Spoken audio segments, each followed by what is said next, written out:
दशक के परिवारवाद, भ्रष्टाचार और तुष्टीकरण ने यूपी को विकास में पीछे रखा। पहले की सरकारों ने यूपी को बीमारू राज्य बनाया, यहां के नौजवानों से उनका भविष्य छीना। लेकिन आज जब यूपी बदल रहा है, जब यूपी के नौजवान अपना नया भविष्य लिख रहे हैं, तब ये परिवारवादी क्या कर रहे हैं?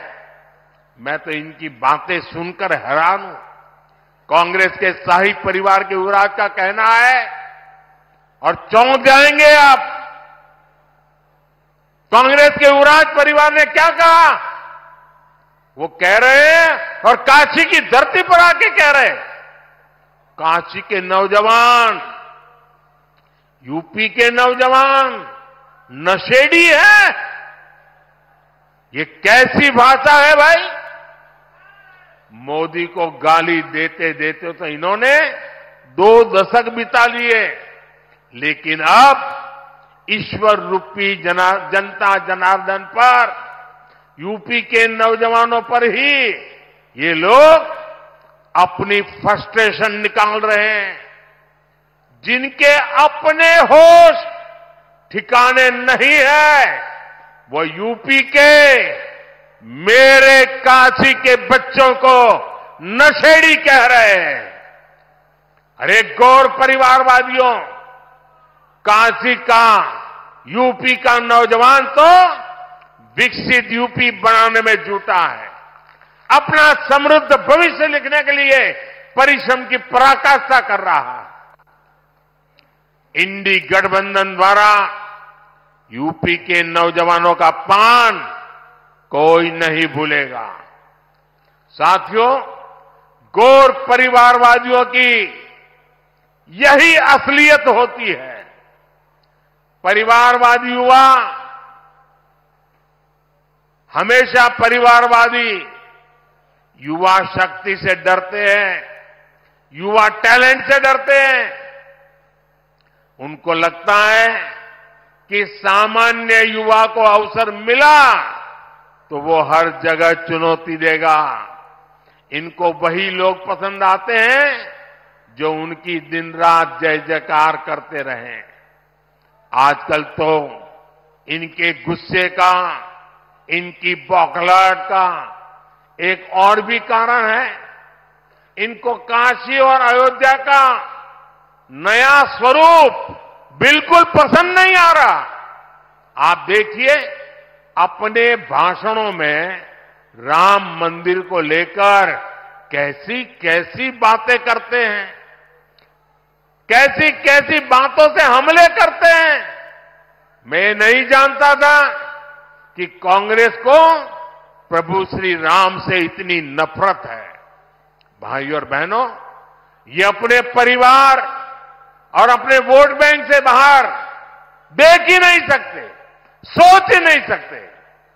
तभी तो हर चुनाव के दौरान साथ आते हैं, और जब परिणाम नील बटा सन्नाटा आता है तो ये एक दूसरे को गाली देते हुए अलग हो जाते हैं।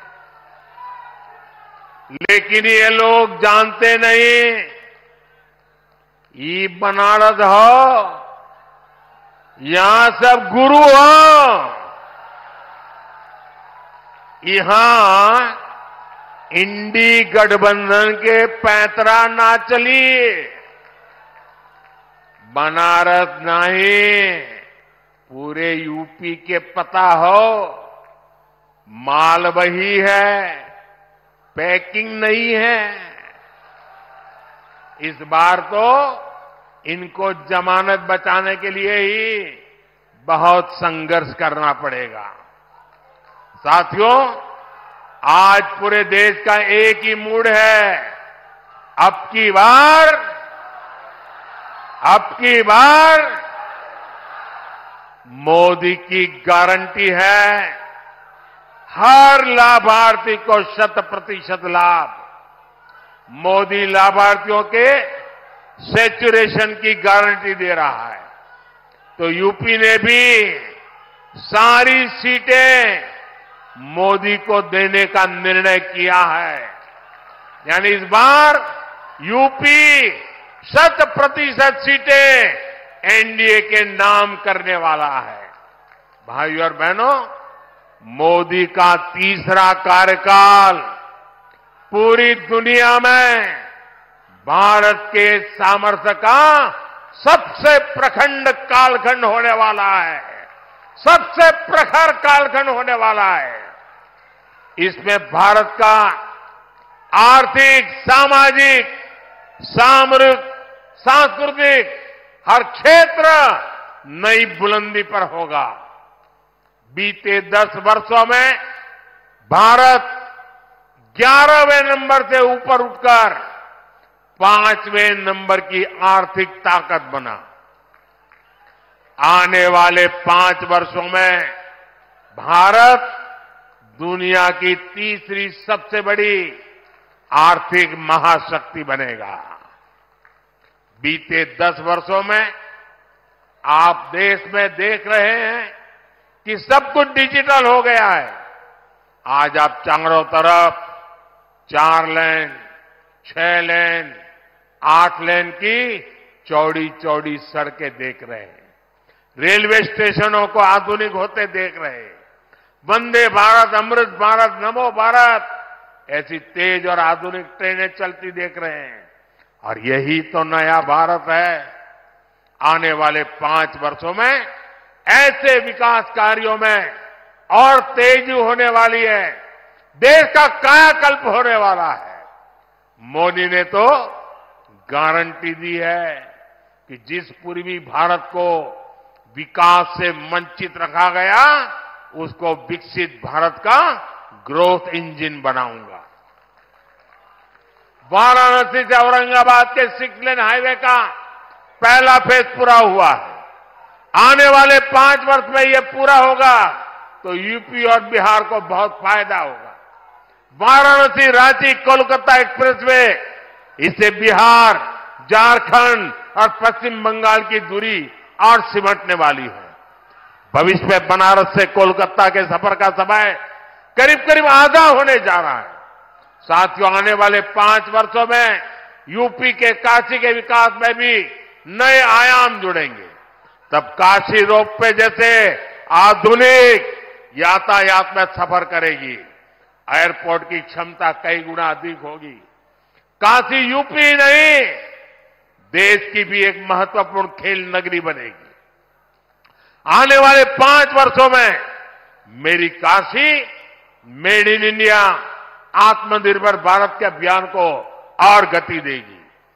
आने वाले 5 वर्षों में निवेश और नौकरी, कौशल और रोजगार, इसका हब के रूप में काशी की भूमिका और सशक्त होगी।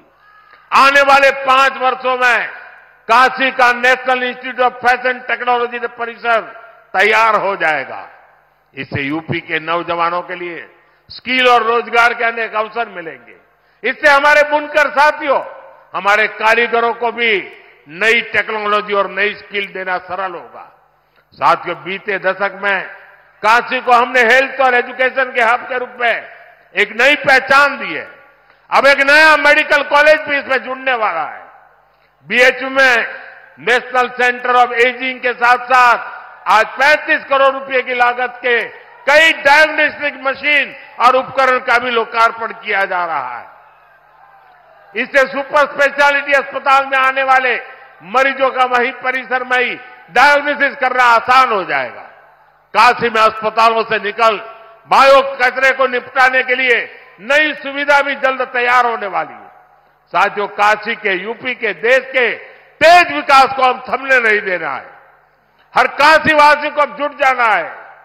मोदी की गारंटी पर अगर देश और दुनिया को इतना भरोसा है तो इसके पीछे आपका अपनापन और बाबा का आशीर्वाद है।